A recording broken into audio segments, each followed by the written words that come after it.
ആദരണീയനായ അധ്യക്ഷൻ, വേദിയിലും സദസ്സിലുമുള്ള പ്രിയമുള്ളവരെ, കുറേ വർഷങ്ങൾക്ക് മുമ്പ്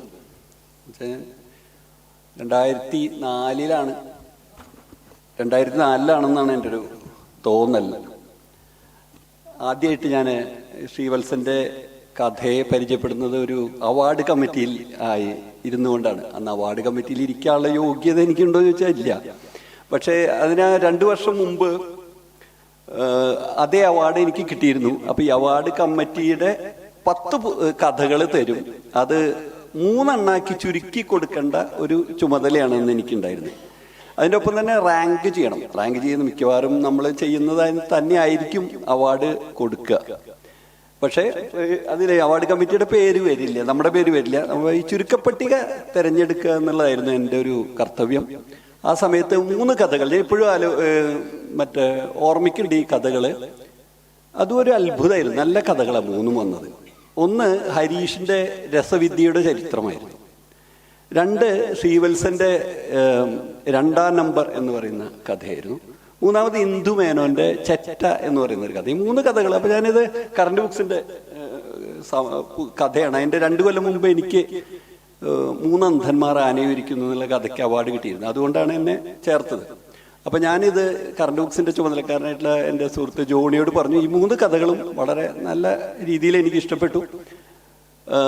ആദ്യത്തെ 2 കഥകൾ, പ്രത്യേകിച്ചും ശ്രീവത്സന്റെ ഹരീഷിന്റെ കഥകളിൽ ചരിത്രവും ഒക്കെ ചേർക്കുന്ന നമുക്ക് വിചാരിക്കാൻ പറ്റാത്ത രീതിയിൽ ഇപ്പോൾ KC നാരായണ സാർ പറഞ്ഞ പോലെയുള്ളൊരു ഇണക്കം, ബ്ലെൻഡിങ് നടക്കുന്നുണ്ട്. വളരെ ഇഷ്ടപ്പെട്ടു. ഞാനിപ്പോൾ ശ്രീവത്സന്റെ പുസ്തക പ്രകാശന സമയത്ത് അദ്ദേഹത്തെ പ്രശംസിക്കുക എന്നുള്ള രീതിയിലല്ല. പക്ഷെ ഞാൻ അപ്പോൾ അതുകൊണ്ട് അങ്ങനെ നുണ പറയുന്നതിൽ അർത്ഥമില്ല. എൻ്റെ ആദ്യത്തെ ചോയ്സ് ഹരീഷിന്റെ കൃതിയായിരുന്നു. ഹരീഷിന്റെ രസവിദ്യയുടെ ചരിത്രമായിരുന്നു. അതിൽ വേറെ തരത്തിലൊരു വലിയ ഫലിതവും ഒരു കാലത്തെ അടയാളപ്പെടുത്തുന്ന തോതിലുള്ള ഒരു ചരിത്രം എന്ന് വെച്ചാൽ ഈ കഥ മോശമാണെന്നല്ല എൻ്റെ ഒരു അഭിപ്രായം. തീർച്ചയായിട്ടും വേറൊരാളത്. പക്ഷേ 2-ാം നമ്പർ എന്ന് പറയുന്ന കഥയും വളരെ മികച്ച കഥയായിരുന്നു. ഇപ്പം എടുത്ത് വായിച്ചു നോക്കിയാൽ അത് അതിൻ്റെ ഒരു മികവ് കുറയാൻ യാതൊരു സാധ്യതയില്ല എന്നുള്ള തോന്നലാണ് എനിക്കുള്ളത്. നിങ്ങൾ വായിക്കേണ്ടതാണ്. അതിനുശേഷം ഒരു 10-20 കൊല്ലം കഴിഞ്ഞ് തിരിഞ്ഞു നോക്കുമ്പോൾ ഇപ്പോൾ ഹരീഷൊക്കെ വലിയ ഇന്ത്യയിലെ തന്നെ ഏറ്റവും വലിയ പുരസ്കാരം നേടിയിട്ടുള്ള ഒരാളായി മാറി നോവലുകളായിട്ട്. ഇന്ദുമേനോനും ഒരു പരിധിവരെ ആ രീതിയിൽ മുന്നോട്ട് വന്നു. പക്ഷേ ശ്രീവത്സൻ നേരത്തെ പറഞ്ഞ പോലെ തന്നെ ഉപേക്ഷകളുടെയും നിരാസത്തിൻ്റെ, അദ്ദേഹത്തിൻ്റെ വാക്കുകൾ ഉപയോഗിച്ച് ഉപേക്ഷകളുടെയും നിരാസത്തിൻ്റെയും ഒരു വലിയ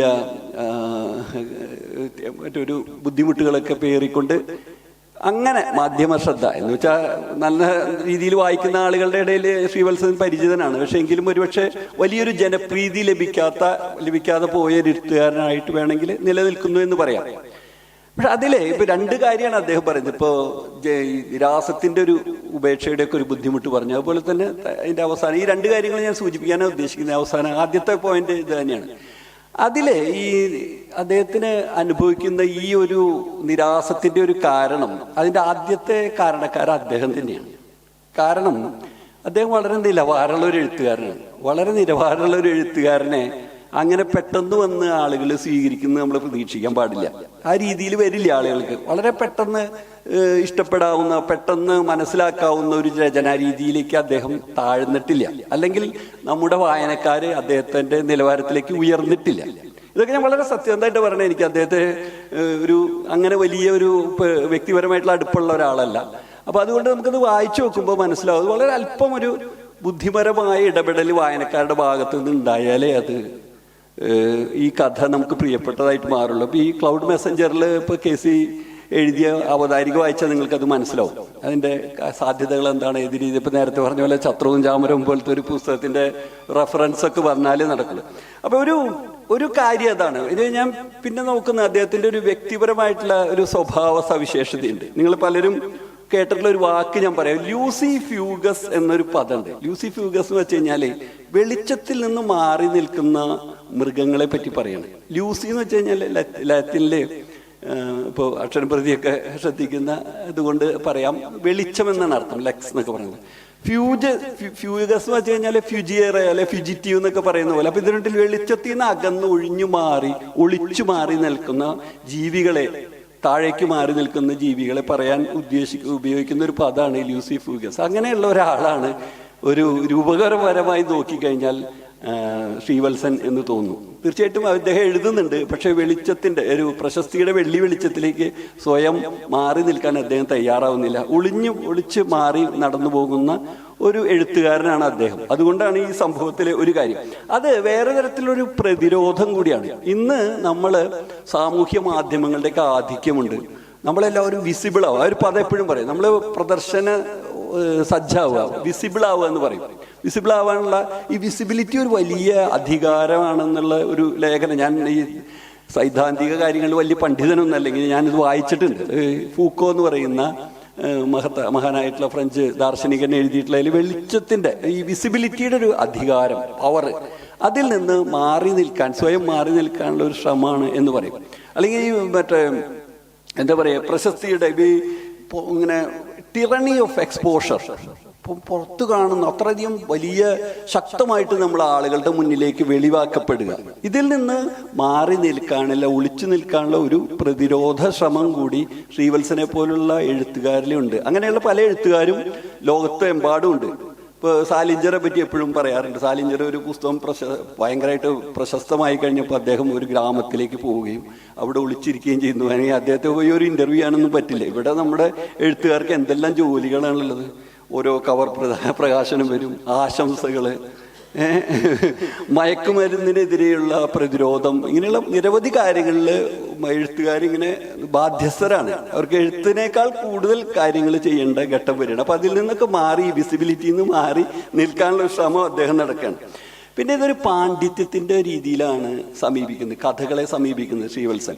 അത് അദ്ദേഹം ഒരു ഭാഷാ പണ്ഡിതനാണ്, അല്ലെങ്കിൽ അതിനോട് ബന്ധപ്പെട്ട കാര്യങ്ങളിൽ ഡോക്ടറൽ തീസീസൊക്കെ സമർപ്പിച്ചിട്ടുള്ള ഒരാളാണ്. അപ്പോൾ ഒരു കഥ എഴുതായിരിക്കും, അതങ്ങനെ പറഞ്ഞിട്ടുണ്ട്. ഈ ഐസക് ബഷേവ് സിംഗർ എന്ന് പറഞ്ഞിട്ടൊരു യിദ്ദിഷ് റൈറ്റർ ഉണ്ട്. അയാൾ അമേരിക്കയിൽ താമസിക്കുന്നത്, മരിച്ചുപോയി. വളരെ പ്രശസ്തനായിട്ടുള്ള എഴുത്തുകാരാണ്, നൊബേൽ സമ്മാനം കിട്ടിയിട്ടുള്ള ആളാണ്. അദ്ദേഹത്തിൻ്റെ ഒരു ഇൻ്റർവ്യൂവിൽ ഞാൻ വായിച്ചിട്ടുണ്ട്. അത് നോബൽ സമ്മാനം കിട്ടുന്നതിന് മുമ്പ് തന്നെ അദ്ദേഹം പറയുന്നത്, അക്കാഡമിക് ആയിട്ടുള്ള ആളുകൾ കഥ എഴുതായിരിക്കും വലിയ പ്രതിസന്ധി ഉണ്ട്. അവർ ആദ്യത്തെ വാചകം കുറിക്കുമ്പോൾ തന്നെ ഒരുപാട് പഠിച്ച കാര്യങ്ങളും സിദ്ധാന്തങ്ങളൊക്കെ അവരെ വരും, സ്വയം വിമർശിക്കാനുള്ള ശ്രമം വരെ ഉണ്ടായി. സ്വയം റദ്ദ് ചെയ്യുക. ആദ്യം ഒരു കഥ എഴുതുമ്പോൾ ആദ്യത്തെ വാക്യം തന്നെ ഇത് ശരിയല്ല എന്നുള്ള രീതിയിൽ ഇവരിങ്ങനെ മറ്റുള്ള ഒരു ആളുടെ രചനയെ സമീപിക്കുന്ന തരത്തിൽ സ്വന്തം വാക്യങ്ങളെ പോലും വിമർശിക്കാനുള്ളൊരു പ്രവണത ഉണ്ടാകും. അതുകൊണ്ട് തന്നെ സ്വയം റദ്ദ് ചെയ്യപ്പെടാനുള്ള സാധ്യതയുണ്ട്. ഇങ്ങനെയുള്ള പല കാര്യങ്ങളിൽ നിന്നും രക്ഷ നേടിക്കൊണ്ടാണ് അപൂർവമായിട്ടെങ്കിലും ശ്രീവത്സൻ എഴുതുന്നത്. അദ്ദേഹത്തിന്റെ ശത്രുക്കൾ പുറത്തുള്ളവർ മാത്രമല്ല, സ്വയം ഉണ്ട്. സ്വന്തം ജ്ഞാനം അദ്ദേഹത്തിന്റെ വലിയൊരു ശത്രുവായിട്ട് അദ്ദേഹത്തെ ബാധിക്കാനുണ്ടെന്നാണ് എൻ്റെ ഒരു തോന്നൽ. ഈ അതേസമയം ഇപ്പം ഈ കഥകളുടെ കാര്യം പറയും. കഥകളിൽ ഇത്തരം ആളുകൾ എഴുതുമ്പോൾ ബുദ്ധിപരമായിട്ടുള്ള രചനകളിലേക്ക് പോകാനാണ് സാധ്യത. അങ്ങനെയുണ്ട് തീർച്ചയായിട്ടും. പക്ഷേ ശ്രീവത്സനിൽ ഞാൻ എപ്പോഴും ശ്രദ്ധിച്ചത് ഒരു വൈകാരികമായിട്ടുള്ള ഒരു പ്രപഞ്ചം കൂടി അദ്ദേഹം സൃഷ്ടിക്കുന്നത്. തീർച്ചയായിട്ടും രഘു ഇതിനെപ്പറ്റി വളരെ വിശദമായിട്ട് സംസാരിക്കാനുള്ള സാധ്യതയുണ്ട്. അതുകൊണ്ട് ഞാൻ അതിലേക്ക് പോകുന്നില്ല, ചില കാര്യങ്ങൾ പറയാം. ഇപ്പം അദ്ദേഹത്തിന് ആദ്യം ഞാൻ പറഞ്ഞ 2-ാം നമ്പർ എന്നുള്ള കഥയുണ്ടല്ലോ, അത് വേറെ രീതിയിൽ വളരെ വിചിത്രമായിട്ടുള്ളൊരു കഥയാണ്. പാലക്കാട് അഗ്രഹാരങ്ങളുടെ അതിലൂടെ മാത്രം ഓടിക്കൊണ്ടിരിക്കുന്ന ഒരു ബ്രാഹ്മണ ബസ്സാണ്, ബ്രാഹ്മണ സ്വഭാവമുള്ള ബസ്സാണ്, ബ്രാഹ്മണ പദങ്ങളുടെ സഞ്ചാരമാണ്. ഇതവിടെ പോകുന്നു, അതിൻ്റെ പറ്റിയുള്ള അന്വേഷണങ്ങൾ നടക്കുന്നു. അതിലിപ്പോൾ കേസിൽ പറഞ്ഞതുപോലെ തന്നെ എന്താണ് സ്കന്ദ ഷഷ്ടി കവചം എന്നൊക്കെ പറയുന്ന ചില രചനകൾ കാണിക്കുന്നുണ്ട്. പിന്നെ ഒരു കുട്ടിയെ ഇടിച്ചത് മരിച്ചു, ഈ കുട്ടിയെ ഇടിച്ചുകൊണ്ട് ഒരു ബ്രഹ്മഹത്യാപാപമുള്ള ബസ്സാണെന്നൊക്കെ പറയുന്നുണ്ട്. ഇതൊക്കെ വളരെ സൂക്ഷ്മമായിട്ടുള്ള രചനാരീതിയാണ്. അതിനുശേഷം ഈ ബസ്സിൽ ഇവർ കയറും, എല്ലാ അന്വേഷണങ്ങൾക്ക് ശേഷം ബസ്സിൽ കയറുമ്പോൾ എന്താണെന്ന് വെച്ച് കഴിഞ്ഞാൽ ഭഗവത് ജുഗം നാടകത്തിലെ ഒരു വേശ്യയുടെ ഉള്ളിൽ കയറിയ സന്യാസിയുടെ ആത്മാവിനെ പോലെയാണെന്ന് പറയുന്നത്. അവിടെ നിന്നിട്ടാണ് ഈ കാഴ്ചകൾ കാണുന്നത്. ഇതൊക്കെ അത്ര എളുപ്പത്തിൽ നമ്മുടെ ഇപ്പോൾ വളരെ ജനപ്രിയമായിട്ടുള്ള ലക്ഷക്കണക്കിന് കോപ്പികൾ പോയിക്കൊണ്ടിരിക്കുന്ന രചന വായിക്കുന്ന രീതിയിൽ വായിക്കാൻ എളുപ്പമല്ല, വായിക്കപ്പെടാനും എളുപ്പമല്ല. അതുകൊണ്ട് അതിനെപ്പറ്റി വേറെ രീതിയിൽ ഒരു സന്ദേഹത്തിന്റെ ആവശ്യം ശ്രീവത്സന് ഇല്ല എന്ന് എനിക്ക് തോന്നുന്നു. ഈ കഥയുടെ അവസാനം ഈ റൂട്ട് കണ്ടുപിടിക്കുന്ന ഒരു പാലക്കാട് അഗ്രഹാരങ്ങളിലൊക്കെ വരയ്ക്കുന്ന കോലത്തിന്റെ ഒരു പടം കൊടുത്തുകൊണ്ടാണ്. അത് വളരെ വിചിത്രമായിട്ടുള്ള, അതായത് സ്വയം അകപ്പെട്ടു പോയ ഒരു രാവണൻ കോട്ടയെ പോലെ വരച്ചിരിക്കുന്ന ഒരു കോലാണ് ഇതിൽ വരച്ചിട്ടുള്ളത്. ഇതിൽ നിന്നൊരു മോചനമില്ല. അത് പാലക്കാടൻ ബ്രാഹ്മണന് നമുക്ക് കൂടുതൽ പറയാൻ അദ്ദേഹം ഇവിടെ നമ്മുടെ പ്രിയ സുഹൃത്ത് ഇവിടെയുണ്ട്. അതിനെപ്പറ്റി ധാരാളം കഥകൾ എഴുതിയിട്ടുള്ള ആളാണ്, ശ്രീ ടി കെ ശങ്കരനാരായണൻ.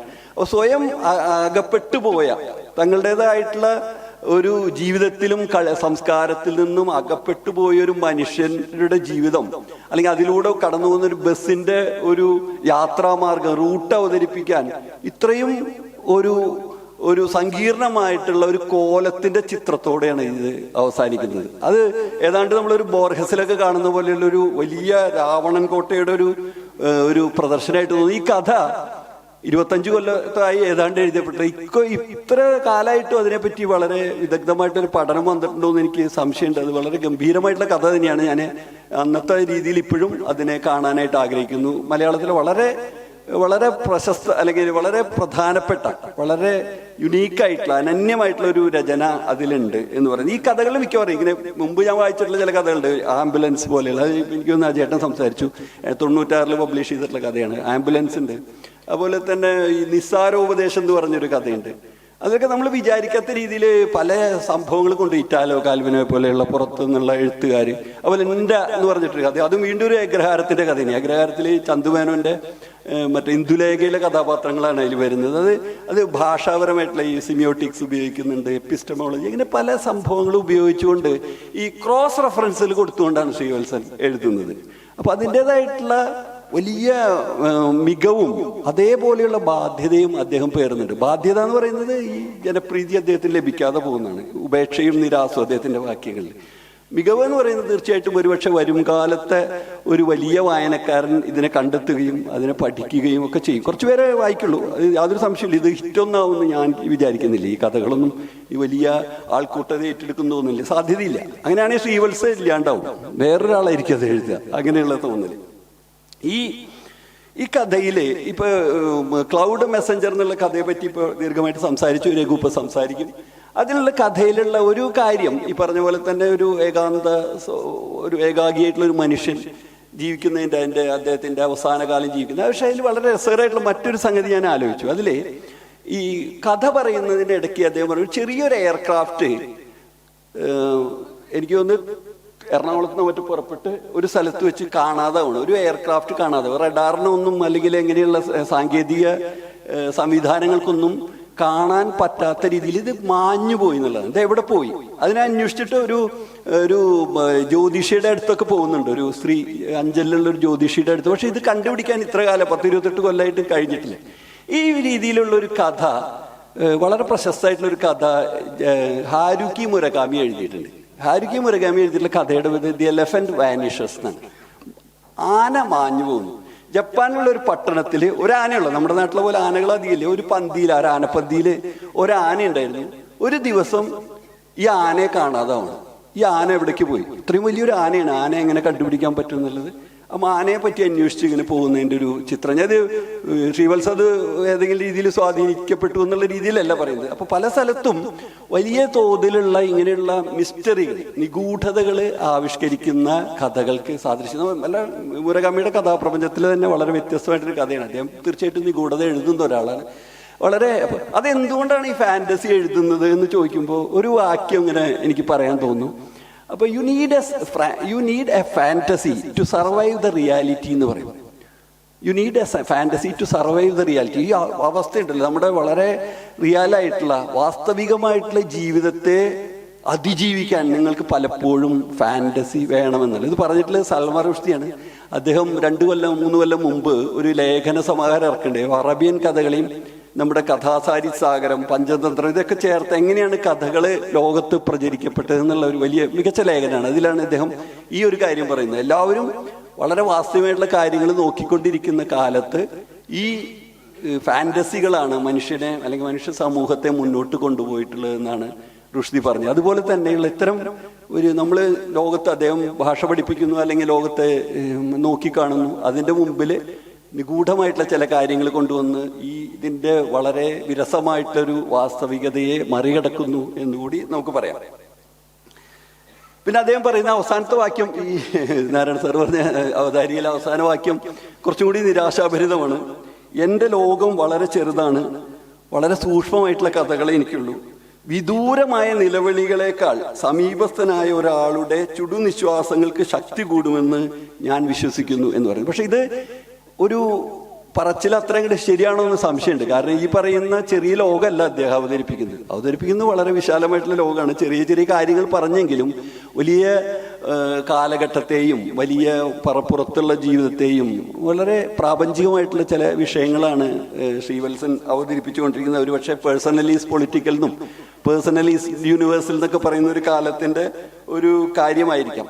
അപ്പോൾ പക്ഷേ അത് മാത്രമല്ല, ഈ ചില കാര്യങ്ങൾ നമ്മൾ അന്വേഷിച്ച് വരുമ്പോൾ ഇപ്പോൾ ഈ വളരെ കൗതുകരമായിട്ട് തോന്നി ഈ പുസ്തകത്തിലെ അവസാനത്തെ കഥയാണ് ഒറ്റമുറി അടുക്കള ഫ്ലാറ്റിൽ എന്ന് പറയുന്ന കഥയാണ്. ഞാൻ അന്വേഷിച്ച് കുറച്ച് നേരം വായിച്ചു വന്നപ്പോൾ ഇത് പൂങ്കുന്നം റെയിൽവേ സ്റ്റേഷൻ ആണല്ലോ എന്ന് തോന്നി. കുറച്ച് കഴിഞ്ഞപ്പോൾ അത് പൂങ്കുന്നം റെയിൽവേ സ്റ്റേഷൻ തന്നെയാണ്. വായിച്ചു ഞാൻ വളരെ അടുത്ത് കുറേ വർഷങ്ങളോടെ അവിടെ താമസിച്ചിരുന്നു. തന്നെയല്ല ഈ മറ്റേ ശ്രീവത്സം പറയുന്ന തരത്തിലുള്ള ഒരുപാട് മനുഷ്യരെ ഞാൻ അവിടെ കണ്ടിട്ടുണ്ട്. തങ്ങളുടെ ഏകാന്തമായിട്ടുള്ള വാർദ്ധക്യത്തെ മറികടക്കാനായിട്ട് ഈ കടന്നു പോകുന്ന തീവണ്ടികളെയും കാത്തു നിൽക്കുന്ന, അല്ലെങ്കിൽ അവയെ മറഞ്ഞു പോകുന്ന ആളുകളെയൊക്കെ കാത്തു നിൽക്കുന്ന ഒരുപാട് മനുഷ്യരുടെ ഒരു ചിത്രം നമുക്ക് പൂങ്കുന്നം റെയിൽവേ സ്റ്റേഷൻ്റെ അടുത്ത് നിന്ന് കാണാം. പണ്ട് അശോക ചെരുവിൻ്റെ ഒരു കഥ തന്നെയുണ്ട്, പൂങ്കുന്നം എന്ന് പറഞ്ഞിട്ട്, വളരെ മുമ്പ്. അപ്പോൾ അതിൽ 37 നിലയില്ല, 3 നിലയുള്ള ലിഫ്റ്റ് ഇല്ലാത്ത ഒരു ഫ്ലാറ്റിൽ താമസിക്കുന്ന 48 വർഷത്തെ ദാമ്പത്യത്തിന് ശേഷം ഒറ്റയായി പോകുന്ന, ഭർത്താവിൻ്റെ മരണത്തിന് ശേഷം ഒറ്റയായി പോകുന്ന ഒരു സ്ത്രീയുടെ കഥയാണ്. അത് വേറെ രീതിയിൽ പറയുകയാണെങ്കിൽ ഇത് ഇന്നത്തെ ലോകത്തിൻ്റെ ഒരു ചിത്രീകരണമാണ്, വ്യക്തിപരമായിട്ട് ചിത്രീകരണമാണ്. പക്ഷേ ലോകത്തെവിടെയുള്ള ഈ നേരത്തെ ശ്രീവത്സം സ്വയം പറഞ്ഞതിനെ എൻ്റെ ലോകം എത്ര ചെറുതാണെന്ന് പറയുന്നതിനെ റദ്ദ് ചെയ്യുന്ന ഒരു കഥ കൂടിയാണ്. അപ്പോൾ അതുകൊണ്ട് ശ്രീവത്സന്റെ കഥകൾ, ഈ കഥയടക്കം എനിക്ക് തോന്നുന്നത് അത് വളരെ സൂക്ഷ്മമായിട്ടുള്ള താല്പര്യമുള്ള, വളരെ ബൗദ്ധിക നിലവാരമുള്ള ആളുകളെ ഉദ്ദേശിച്ച് എഴുതപ്പെട്ടിട്ടുള്ളതാണ്. അത് താഴത്തേക്ക് വരാനുള്ള സാധ്യത വളരെ കുറവാണ്. വളരെ കുറച്ച് ആളുകൾ വളരെ ശ്രദ്ധയോടെ വായിക്കുകയും തങ്ങളുടെ ലൈബ്രറികളിൽ ശേഖരിച്ചു വെക്കുകയും പിൽക്കാലത്തെ എഴുത്തുകൾക്ക് മാർഗനിർദ്ദേശത്തിന് വേണ്ടി സ്വീകരിക്കുകയും ചെയ്യും എന്നുള്ളതാണ് എൻ്റെ തോന്നൽ. അത്തരമൊരു ജീവിതം തന്നെയാണ്, അല്ലെങ്കിൽ എഴുത്ത് ജീവിതം തന്നെയാണ് ശ്രീവത്സൻ ആഗ്രഹിക്കുന്നതും. ഒരുപക്ഷെ നിരാസത്തിൻ്റെയും ഉപേക്ഷയുടെയൊക്കെ പ്രശ്നം ഉണ്ടാവാം, അദ്ദേഹം അതിൽ നിന്ന് രക്ഷപ്പെടും. ഇപ്പോൾ നമ്മുടെ KC പോലെയുള്ള മലയാളത്തിലെ ഏറ്റവും പ്രഗത്ഭരായിട്ടുള്ള പത്രാധിപന്മാർ അദ്ദേഹത്തെ സ്വീകരിച്ചിട്ടുണ്ട്, അതും പ്രധാനമാണ്, അത് വലിയ പ്രധാനപ്പെട്ട ഒരു കാര്യമാണ്. അപ്പോൾ അതുകൊണ്ട് ഈ ഒരു പുസ്തക പ്രകാശനം അദ്ദേഹത്തിൻ്റെ എഴുത്തിനെ കൂടുതൽ കുതിപ്പിക്കട്ടെ. ഈ രീതിയിൽ തന്നെ ഇതേ താളത്തിലും ഇതേ സംഗീതത്തിലും ഇത് മുന്നോട്ട് പോകട്ടെ എന്ന് ആഗ്രഹിക്കുന്നു. ഇങ്ങനെയൊരു പുസ്തകം പ്രകാശനം ചെയ്യാനായിട്ട് എന്നെ വിളിച്ചതിലുള്ള സന്തോഷം പറയുന്നു. അതിനുള്ള ഒരു നന്ദി ലൈബ്രറി, പാലക്കാട് ജില്ലാ ലൈബ്രറിയോട് ഞാൻ അറിയിക്കുന്നു. വരുംകാലത്തെ അദ്ദേഹത്തിൻ്റെ സാഹിത്യ ജീവിതത്തിലെ ശ്രീവത്സന് എല്ലാ നന്മകളും ആശംസകളും നേരുന്നു. നമസ്കാരം.